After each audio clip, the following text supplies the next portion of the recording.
ketika tujuan membangun kota baru, maka itu tidak menghasilkan pemerataan yang baru. Mengapa? Karena itu akan menghasilkan sebuah kota baru yang timpang dengan daerah-daerah yang ada di sekitarnya. Karena membangun satu kota di tengah hutan itu sesungguhnya menimbulkan ketimpangan yang baru. Jadi sekali lagi nih, antara tujuan dengan langkah yang dikerjakan itu tidak nyambung. Nah, kami melihat di sini problem. Ini problem. Elektabilitas pasangan Prabowo Gibran alhamdulillah berada pada rentang 42 hingga 45%. Artinya bukan hanya unggul tapi juga kuat. Cukup signifikan dibandingkan dengan elektabilitas paslon lainnya.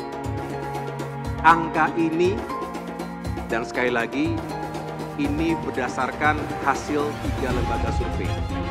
Hasilnya serupa, 42 hingga 46%. Tentu, angka ini semakin menguatkan semangat bahwa kita bisa menang satu putaran. Bapak Prabowo bisa menang satu putaran. Dengan memohon ridho Allah Subhanahu wa Ta'ala, Tuhan yang Maha Kuasa, saya memberikan dukungan penuh kepada Bapak Prabowo Subianto untuk menjadi calon presiden dan insya Allah menjadi Presiden Republik Indonesia ke-8. Kiraan saya dari kacamata intelijen, itu strateginya saya lihat mungkin strategi sasarannya satu putaran. Jadi kalau menurut perkiraan intelijen ini hari, dan kalau tidak ada perubahan yang signifikan, Prabowo Gibran akan menang. Ini semua yang nanti siap menampung masa atau pemilihnya Anies Baswedan 2 putaran. Dengan asumsi Anies Baswedan kalah, sehingga 2 putaran mereka akan masuk semua ke sini. Tidak mungkin ke Gama. Itu analisa saya. Untuk seorang nasionalis, tempat berdiri saya hanya satu. Bukan pasang kaki, enggak. Pasang kaki 2, 3, enggak. Hanya pasang kaki di satu tempat, yaitu di tempat orang-orang yang nasionalis, yang berwawasan kebangsaan, yang berfilsafat hidup Pancasila. Seperti Prabowo itu menyatukan diri dengan Jokowi waktu sesudah Pilpres bersatu lagi. Mereka bersatu karena punya satu wawasan kebangsaan, punya prinsip bahwa seorang nasionalis harus satu. Kalau sekarang sampai 2, itu menurut saya itu yang salah, bukannya saya yang salah. Saya tetap berdiri di prinsip bahwa nasionalisme adalah segalanya untuk Republik Indonesia. Mengenai kriteria pemimpin dan calon pemimpin yang menuju konstelasi politik di 2024 ini, maka dengan bulat acara Istimewa Ulama ini mendukung penuh calon Capres dan Cawapres Pak Anies Baswedan dan Pak Muhaimin Iskandar.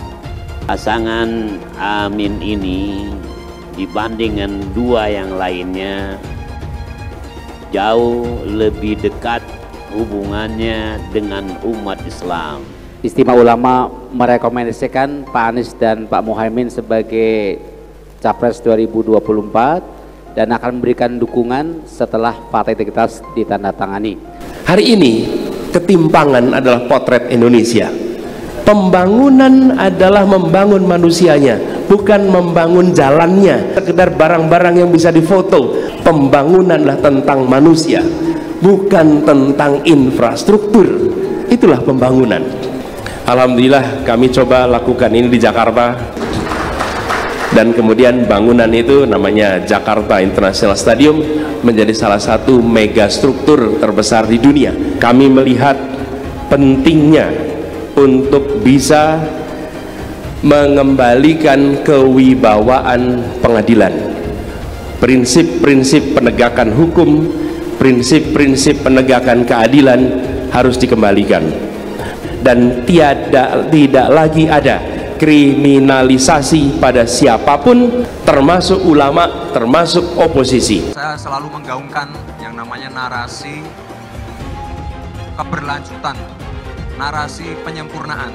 Jadi nggak ada yang namanya arah baru atau perubahan.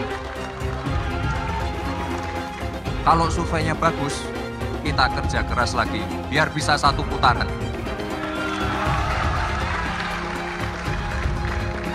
Bahwa sudah saatnya pemuda memimpin bangsa Indonesia. Prabowo Gibran. Saya ulangi sekali lagi semua, Prabowo Gibran. Cara reformasi dilokomotif juga oleh anak muda. Terus kenapa orang mempersoalkan kalau anak muda yang memimpin bangsa ini? Pemudalah yang akan menentukan siapa capres dan cawapres yang akan menang di pertarungan Pilpres 2024. Nah, yang pasti kalau buat saya dibandingkan misalnya Pak Gibran jadi maju gitu, Mas Gibran gitu ya. Ya saya pilih Ganjar sama Mahfud lah, karena lebih teruji kan. Anda jadi wali kota baru 2 tahun 3 tahun kan belum teruji juga. Ini urus negara loh, mau jadi presiden loh. Kalau Anda belum lengkap, belum pernah di legislatif, belum nasional ya maksudnya DPR, kan DPR belum ngerti nih pemerintahan seperti apa. Anda belum pernah di eksekutif yang tingkat provinsi, Anda nggak ngerti jadi presiden nanti. Ini bukan soal belajar coba-coba loh. Ini negara dipertaruhkan untuk 2045. Kita kan mau mencapai 100 tahun ini mau jadi apa? Kalau coba-coba, ini negara sebentar lagi 300 juta penduduk kita. Mana boleh kita kasih orang coba-coba. Saya tidak meremehkan anak muda ya. Anak muda bisa lebih kreatif gitu ya. Tapi bicara tata negara harus mengerti konstitusi. Anda bukan hanya untuk berani untuk maju. Kalau cuma berani maju, banyak bisa kita pilih orang berani maju. Tapi yang lengkap dengan track record ini kan butuh waktu pembuktian. Pasti Pak Ganjar, Pak Mahfud yang lebih pengalaman. Saya tidak mau anak cucu saya harus nunggu sekian tahun lagi. Pengalaman Jakarta gitu kan, nunggu lagi mundur. Males sudah. Jadi kita nggak usah coba-coba deh. Udah jangan dengerin janji-janji manis orang. Buktikan aja selama ini bagaimana. Lebih setuju lagi apa yang disampaikan calon presiden Pak Ganjar Pranowo. Tadi saya bisik-bisik ke beliau, Pak, nanti habis dilantik, besoknya langsung masuk ke kedaulatan pangan. Nggak usah lama-lama. Perencanaannya disiapkan sekarang, begitu dilantik besok langsung masuk ke kerja kedaulatan pangan. Sehingga swasembada pangan, ketahanan pangan, kedaulatan pangan itu betul-betul kita miliki. Dan saya yakin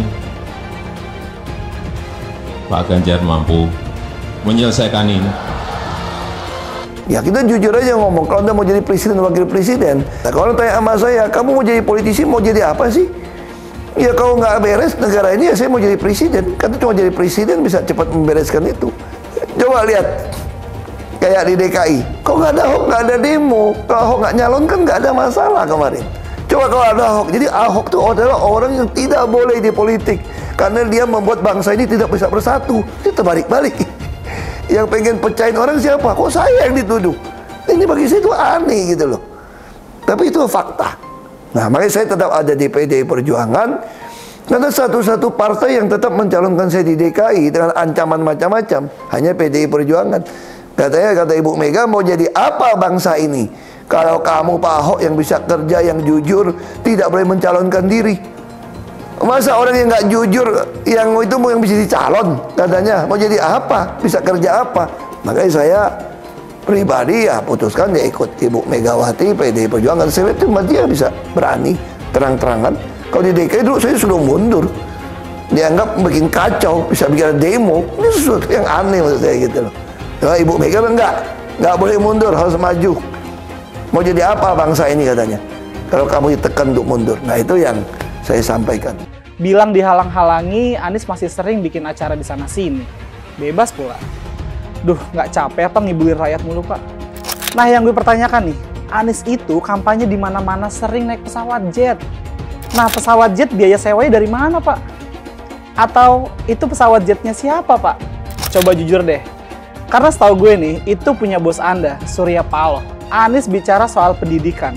Padahal waktu dia di Jakarta, dia sendiri nggak mampu buat memberikan bangku sekolah yang cukup waktu mimpin di Jakarta. Artinya, dia nggak mampu memberikan bukti kalau omongan dia itu bisa dilaksanakan. Anies bilang, setiap jabatan harus diisi sama orang-orang yang kompeten. Lah, faktanya di Jakarta, beberapa jabatan diisi sama orang-orang dekatnya dia. Nggak kompeten pula. Terus TGUPP, itu yang jumlahnya seabrek-abrek, fungsinya buat apa, Pak? Kok Jakarta makin berantakan sih? Sekali lagi, Anies nggak bisa membuktikan omongannya. Anies bilang dia akan membuka lapangan kerja. Yang dulu janjinya 200.000 lapangan kerja, ternyata cuma omong kosong, alias cuma janji palsu. Soal pembangunan yang berkelanjutan. Dia bilang di Jakarta dia udah meneruskan yang udah baik. Lu jangan percaya ya, itu ngibul. Faktanya nggak seperti itu loh. Belum lagi nih, program penanggulangan banjir. Jadi di daerah Jakarta itu ada daerah yang sebelumnya udah bebas banjir. Pas Anies mimpin, kok bisa-bisanya daerah itu banjir lagi? Gimana nggak banjir kalau kalinya udah nggak pernah dikeruk sama dibersihin, Pak? Kalau soal Jakarta, gue bisa bicara banyak deh. Jadi gue saksi bobroknya kepemimpinan Anies di Jakarta. Dan gue bisa pastiin, omongan manisnya Anies soal apa yang dia lakukan waktu mimpin Jakarta itu banyak ngibulnya. Milih Anies dan Imin setidaknya sudah menyelamatkan Indonesia dari kehancuran. Gus Dur saja dikudetanya, apalagi rakyat. Yang satu memang jago kata-kata, jago beretorika, nggak kelawan kalau soal kata-kata. Di sisi lain, kita sama-sama melihat yang sudah ditulis pakai tangan dia sendiri, pakai hati dia sendiri, lagi dia ingkari, apalagi hanya mengandalkan kata-kata dan janji. Pun demikian dengan janji Cak Ponimin. Gus Muhaimin memberikan program siapapun yang hamil yang ada di muka bumi Indonesia ini akan diberikan tunjangan selama hamil. Karena itu yang masih jomblo secepatnya nikah, hamil, dibiayai kehamilannya oleh Gus Muhaimin. Akan mendapatkan subsidi, akan mendapatkan tunjangan rata-rata 6 juta selama kehamilan. Gus Muhaimin dan PKB menang. Semua yang punya sepeda motor, BBM-nya kita subsidi gratis tanpa biaya. Siapa yang di sini punya sepeda motor? Tahun 2024 PKB menang, Gus Muhaimin presiden, disubsidi serendah-rendahnya harga subsidi BBM. Kalau PKB sekarang bukan PKB Gus Dur, ini PKB Caimin. Jadi beda, PKB-nya sudah beda. Jadi nggak bisa lagi menurut saya, memang masih tetap jualan nama Gus Dur, itu ada larangannya jelas sekali. Tapi ya namanya orang masih mencuri-curi, kebiasaan kayaknya mencuri-curi. Mencuri partai, sekarang mencuri gambar. Gus Dur pendiri partai, orang yang dikatakan oleh Caimin sebagai guru politiknya, malah dikudeta, apalagi rakyat. Susah kan mau milih pemimpin seperti itu nanti? Pak Prabowo hari ini adalah calon presiden dari Partai Gerindra.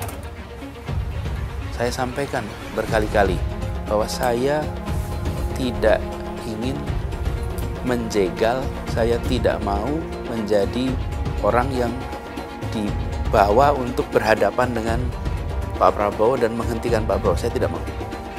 Dan saya katakan itu kepada siapapun yang datang kepada saya untuk berbicara tentang calon presiden. Yang nanti anak saya dan anak-anak saya akan ingat itu.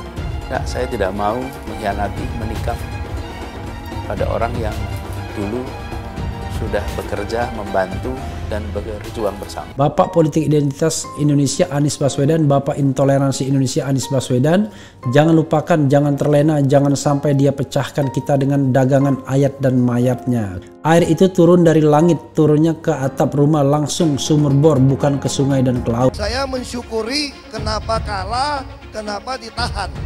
Saya bersyukur atas itu semua. Saya coba bayangkan ya, kalau seandainya waktu itu kita menang gitu ya, hari ini belum tentu kita bisa nikmati seperti ini. Kita bersyukur 5 tahun Tuhan izinkan kasih ke orang yang pintar ngomong untuk kerja. Coba kalau kita bayangkan gitu ya, kalau kemarin saya masih jadi gubernur, ini saya udah turun ini. Tapi yang pintar ngomong itu dikira orang hebat kan? Ini lebih berbahaya tahun 2024. Langsung ketahuan karakternya. Langsung ketahuan itu. Di saya juga ada kutipan Pak di kamar saya Pak. Tulisannya, Jakarta telah mengambil keputusan yang fatal. Jangan hanya konsentrasi pada pembangunan benda-benda mati yang indah difoto dan bisa ditunjukkan dalam 5 tahun hasilnya. Kalau kita mau menilai sebuah janji, maka lihat janjinya atau lihat kenyataannya. Dulu janjinya apa ya? Dan ini aneh, betul-betul aneh. Ini bukan kampanye, tapi saya sampaikan sini. Di satu sisi menyiapkan jalur-jalur air untuk dikirim ke laut, di sisi lain di lautnya dipasang dengan pulau reklamasi, tinggal tunggu waktu jadi rob, air balik. Dan ini melawan sunatullah. Kenapa? Air itu turun dari langit ke bumi, bukan ke laut. Harusnya dimasukkan ke dalam bumi, masukkan tanah. Di seluruh dunia air jatuh itu dimasukkan ke tanah. Bukan dialirkan pakai gorong-gorong raksasa ke laut. Jakarta telah mengambil keputusan yang fatal. Bukan banjir, itu memang parkir air. Bukan banjir, itu memang parkir air. Masyarakat berkeliling dengan membawa toa untuk memberitahu semuanya, termasuk sirine. KAIBON 82 miliar. Apa alat transportasi yang dimiliki oleh hampir setiap orang? Alat transportasi yang dimiliki semua orang adalah kaki. Kalau seandainya orang Jakarta percaya Pak Anies jadi gubernur pun, saya berani jamin kok dia akan lakukan normalisasi yang sama seperti saya lakukan kok. Gak usah bohong lah. Tapi ketika air sampai di muara, maka siap untuk dipompa ke laut. Pancasila Soekarno, ketuhanan ada di pantai. Anak Tuhan dari mana? Kalau Yesus anak Tuhan, bidangnya siapa?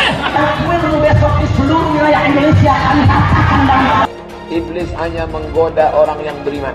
Makanya jarang-jarang orang kafir kerasukan setan. Yang kerasukan setan itu orang baik-baik. Jarang, saya belum pernah nengok Cina kerasukan setan. Pernah tak Ahok itu kerasukan setan? Enggak, setannya juga. Karena sesama setan jarang saling menggoda. Karena di salib itu ada jin kafir. Karena di salib itu ada jin kafir. Karena di salib itu ada jin kafir. Haleluya. Kepalanya ke kiri apa ke kanan? Kepalanya ke kiri apa ke kanan? Kita percaya salib itu lambang mulia, bukan jin. Kok ketawa? Aku nggak nyindir siapa-siapa loh. Saya nggak pernah mundur untuk kebenaran, keadilan, kejujuran. Dan peri kemanusiaan, gue nggak pernah mundur. Dan gue nggak pernah takut juga sama lu. Siapapun yang rasis, gue akan hadapin.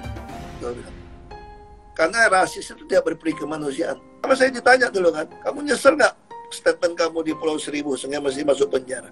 Tidak pernah nyesel, karena saya mengatakan kebenaran. Anies merupakan antitesis daripada Pak Jokowi. Antitesis artinya bertolak belakang dengan Jokowi. Anies sudah menyatakan tidak akan melanjutkan semua program dari Pak Jokowi. Jadi semua pembangunan yang dilakukan oleh Pak Jokowi akan dihentikan oleh Anies jika Anies menjadi presiden. Lagi pula Anies didukung oleh khilafah, dan pendukung Anies adalah ormas seperti FPI dan HTI. Apa kita mau FPI dan HTI kembali di Indonesia jika Anies memimpin? Anies juga dikenal sebagai bapak politik identitas yang menghalalkan segala cara untuk menggapai kekuasaannya, termasuk menggunakan politik identitas berbasis agama. Lihatlah di kasus Ahok waktu itu. Kita sudah bisa melihat hasil kerja Anies selama 5 tahun di Jakarta. Tidak ada satupun janji yang dipenuhi dan tidak ada kinerja yang bisa dibanggakan. Dari DP 0%, OKOC, kelebihan bayar, Formula E, banjir, sumur resapan, jalan rusak, dan gonta-ganti nama jalan. Lihatlah rekam jejak Anies selama 5 tahun. Bayangkan Indonesia ke depan jika dipimpin oleh Anies. Dan bayangkan jika Anies menang. HTI dan FPI, Ormas Khilafah yang dibubarkan itu akan dikembalikan oleh Anies. Apakah kita mau Pancasila diganti jadi khilafah? Perkataan Ahok sudah terbukti dan Jakarta sudah menjadi korban. Jangan biarkan Indonesia menjadi korban kibulan Anies Baswedan. Umat minoritas, terutama kaum Tionghoa, tidak akan memilih Anies Baswedan. Pertanyaan yang ada di banyak benak orang, apakah Tempo bikin hoax karena berita keterlibatan Ibu Iriana dalam Pilpres 2024 ini? Atau apakah Tempo memang sengaja membangun framing bahwa istana terlibat?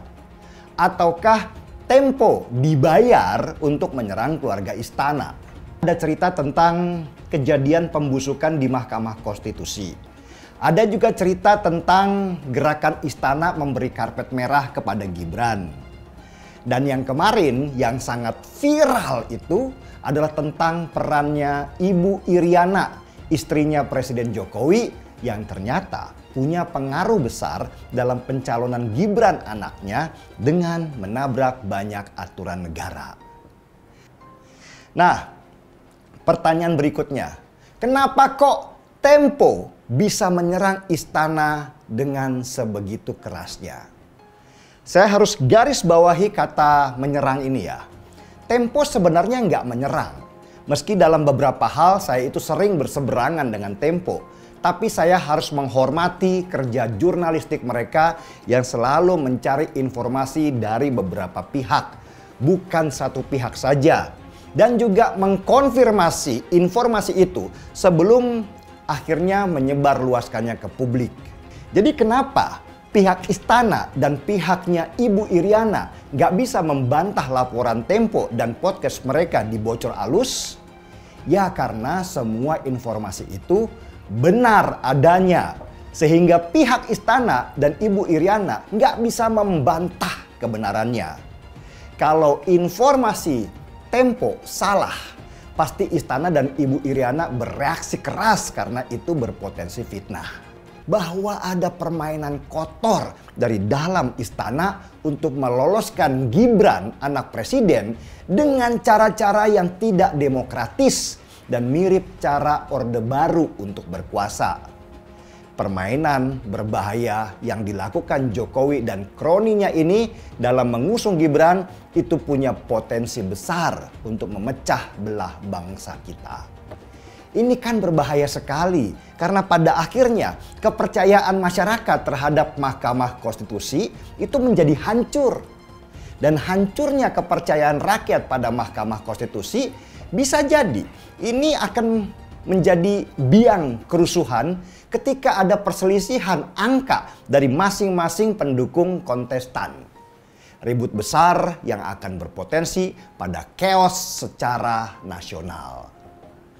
Coba bayangkan aja lah, Mahkamah Konstitusi yang seharusnya menjadi wasit di dalam Pilpres 2024 ini malah berpihak kepada salah satu peserta dengan cara yang sangat barbar, yaitu mengubah undang-undang hanya karena ketua Mahkamah Konstitusi itu adalah pamannya Gibran Rakabuming. Sebagai catatan, dulu pada masa rejim Soeharto atau Orde Baru ada yang namanya Menteri Penerangan. Yang sejak reformasi kementerian itu sudah dihilangkan. Menteri Penerangan ini tugasnya adalah mengontrol media-media, bahkan bisa mencabut izin terbitnya kalau pemerintah nggak suka. Sudah paham kan bahayanya? Dan media Tempo sudah pasti juga punya kepentingan untuk menghadang kembali bangkitnya Orde Baru di masa sekarang. Ada cerita pahit Tempo tentang bagaimana mereka harus berhadapan dengan rezim Soeharto pada masa itu yang punya kekuasaan besar mengontrol media-media ketika media itu tidak berpihak pada pemerintah. Pada saat izin Tempo dicabut, ada seseorang yang pada waktu itu sangat berkuasa, yang kemudian mengundang jajaran eksekutif Tempo untuk negosiasi pembelian majalah Tempo di Hotel Hilton yang sekarang bernama Hotel Sultan di bulan Juni kalau nggak salah tahun 1994. Tempo sendiri pernah 2 kali ditutup atau dicabut izin terbit majalahnya oleh pemerintah Orde Baru, yaitu di tahun 1982 dan di tahun 1994. Ada cerita yang menarik nih, ketika izin terbit Tempo akhirnya dicabut pemerintah di tahun 1994 karena dianggap menyerang pemerintah saat Tempo membongkar korupsi pembelian pesawat bekas yang nilai korupsi beli pesawatnya itu bisa puluhan kali lipat harganya. Orang berkuasa itu mengatakan kepada pimpinan tertinggi majalah Tempo pada waktu itu, yaitu Erik Samola, bahwa dia bisa mengembalikan kembali izin terbit Tempo yang dicabut pemerintah dengan syarat dia bisa mengendalikan majalah Tempo dengan kuasanya memilih orang-orangnya untuk duduk di dewan redaksi dan mengganti orang-orang yang selama ini duduk di dewan redaksi majalah Tempo. Atau dalam bahasa sederhananya, orang berkuasa ini ingin mengontrol majalah Tempo dengan mengambil alih redaksi yang bertugas mengeluarkan isi berita. Dan apa yang terjadi? Sesudah pertemuan yang mengintimidasi Tempo itu, para pemegang saham dan pemimpin redaksi menolak tawaran orang berkuasa itu. Penolakan ini berakibat Tempo akhirnya tidak bisa terbit lagi selama beberapa tahun dan baru bisa terbit 4 tahun kemudian atau di tahun 1998 sesudah reformasi dan sesudah Soeharto berhasil didesak turun dari jabatan presiden. Oh iya, kalian penasaran kan siapa sih yang dimaksud orang berkuasa yang ingin mengambil alih Tempo ketika mereka dalam situasi yang sulit karena berbenturan dengan pemerintah? Ya, dia bernama Hasim Joyo Hadikusumo, adik Prabowo Subianto, mantunya Presiden Soeharto pada waktu itu. Meskipun saya juga sering tidak akur dengan Tempo, tapi pada saat sekarang saya harus angkat topi buat mereka yang berani membongkar fakta-fakta di belakang istana. Dan saya yakin tekanan kepada jurnalis Tempo dan tawaran kepada mereka pasti lebih keras dari saya dan sangat besar tawarannya. Gila. Belajar dari pahitnya penutupan izin terbit Tempo pada masa Orde Baru, Tempo sepertinya tidak ingin mengulang kisah pahit masa itu. Tempo sepertinya yakin bahwa Neo Orde Baru sedang bangkit lagi dan ini berpotensi akan kembali menekan para jurnalis dan media-media yang beroposisi pada pemerintah sehingga kebebasan pers nantinya hilang dan pers kembali hidup dalam kegelapan. Itulah kenapa Tempo berani mengeluarkan berita dan fakta terlibatnya keluarga Jokowi dalam Pilpres kali ini untuk mencegah situasi itu kembali lagi. Pada titik ini, saya juga semakin tidak peduli siapa calon presidennya karena ini bukan lagi masalah kalah dan menang. Tapi bagian terpenting dari semua ini adalah demokrasi jangan sampai mati. Demokrasi yang diperjuangkan oleh darah dan nyawa rakyat dan mahasiswa di tahun 98 harus terus ada. Karena sungguh kita harus malu ketika kita sekarang tidak mampu mempertahankannya. Dan untuk itu kita butuh perjuangan dan perlawanan dengan konsisten dan militan.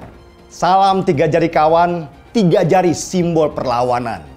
Dulu Anies bisa menang karena menggunakan agama dan etnis. Isu agama, ras, dan antar golongan dinikmati oleh relawan Anies. Saat itu Anies didukung oleh FPI, HTI, dan pengasong khilafah lainnya. Pada akhirnya Ahok harus kalah, namun kekalahan dia adalah kekalahan yang membuka mata rakyat Indonesia bahwa masih ada orang-orang yang menang dengan cara menggunakan politisasi agama atau politik identitas berbasis agama. Ternyata banyak sekali orang yang dengan mudah terhasut lewat jalan-jalan seperti itu. Relawan Anies terutama dari FPI, HTI, PA212 seperti Bahar Smith dan Rizik Syihab selalu menghujat Cina, etnis Cina. Tapi saat ini negara Cina sudah menjadi nomor 1 di dunia. Saya bangga sebagai Cina. Etnis Tionghoa dicap sebagai pemberontak, sedangkan etnis Arab dianggap sebagai Tuhan atau tuan dari pribumi. Etnis Arab dipuja-puja dan dianggap sebagai dewa. Lihat saja Rizik Syihab dan Bahar Smith dipuja-puja, padahal mereka mengujar kebencian. Pengasong khilafah seperti Rizik Syihab, Bahar Smith, dan teman-teman, mereka hanya buat gaduh di Indonesia. Sedangkan negara yang mereka sanjung-sanjung itu, Arab Yaman, masih belum maju dan masih terbelakang. Saya percaya Indonesia dengan mayoritas pribumi juga akan menjadi negara maju. Seharusnya Arab Yaman belajar dari negeri Cina, seperti kata kitab suci. Belajarlah sampai ke negeri Cina. Anies dan juga pendukung Anies, seperti Rizik Syihab, Bahar Smith, dan kelompok-kelompok HTI dan FPI, harus belajar ke negeri Cina, supaya tidak lagi melakukan kelebihan bayar. Yang jelas saya memilih pribumi, bukan yang dari Yaman. Ganjar jelas pribumi, nasionalis, dan pasti akan melanjutkan visi dan misi dari Pak Jokowi. Suara Ahok merepresentasi warga minoritas, dan etnis Tionghoa mendukung Ganjar Pranowo. Ahok pasti akan mendukung Ganjar, karena Ahok anti radikalisme. Ahok yang jelas tidak akan mendukung Anies Baswedan, karena Anies Baswedan didukung oleh kelompok khilafah, HTI, dan FPI, ormas terlarang itu. Anies merupakan antitesis daripada Pak Jokowi, dan diragukan kenasionalisannya, apalagi pribumiannya. Antitesis artinya bertolak belakang dengan Jokowi. Anies sudah menyatakan tidak akan melanjutkan semua program dari Pak Jokowi. Jadi semua pembangunan yang dilakukan oleh Pak Jokowi akan dihentikan oleh Anies jika Anies menjadi presiden. Lagi pula Anies didukung oleh khilafah, dan pendukung Anies adalah ormas seperti FPI dan HTI. Apa kita mau FPI dan HTI kembali di Indonesia jika Anies memimpin? Anies juga dikenal sebagai bapak politik identitas yang menghalalkan segala cara untuk menggapai kekuasaannya, termasuk menggunakan politik identitas berbasis agama. Lihatlah di kasus Ahok waktu itu. Kita sudah bisa melihat hasil kerja Anies selama 5 tahun di Jakarta. Tidak ada satupun janji yang dipenuhi dan tidak ada kinerja yang bisa dibanggakan. Dari DP 0%, OKOC, kelebihan bayar, Formula E, banjir, sumber resapan, jalan rusak, dan gonta-ganti nama jalan. Lihatlah rekam jejak Anies selama 5 tahun. Bayangkan Indonesia ke depan jika dipimpin oleh Anies. Dan bayangkan jika Anies menang. HTI dan FPI, ormas khilafah yang dibubarkan itu, akan dikembalikan oleh Anies. Apakah kita mau Pancasila diganti menjadi khilafah? Bagian Indonesia Timur yang mayoritas non-muslim seperti Bali tidak akan setuju dengan khilafah atau sistem khilafah. Mungkin Indonesia akan bubar jika Anies menjadi presiden. Perkataan Ahok sudah terbukti dan Jakarta sudah menjadi korban. Jangan biarkan Indonesia menjadi korban kibulan Anies Baswedan. Umat minoritas, terutama kaum Tionghoa, tidak akan memilih Anies Baswedan. Saya yakin karma Ahok mengejar Anies Baswedan. Dulu Anies memainkan politik identitas kepada Ahok. Sekarang Anies dipertanyakan kepribumiannya karena dia dari Yaman. Itu saja opini saya hari ini. Tuliskan opini kalian tentang Anies Baswedan. Jika kalian setuju dengan pendapat saya di video ini, pastikan kalian menekan like di video ini dan bagikan video ini ke teman dan family Anda supaya mereka semua mengetahui tentang informasi ini.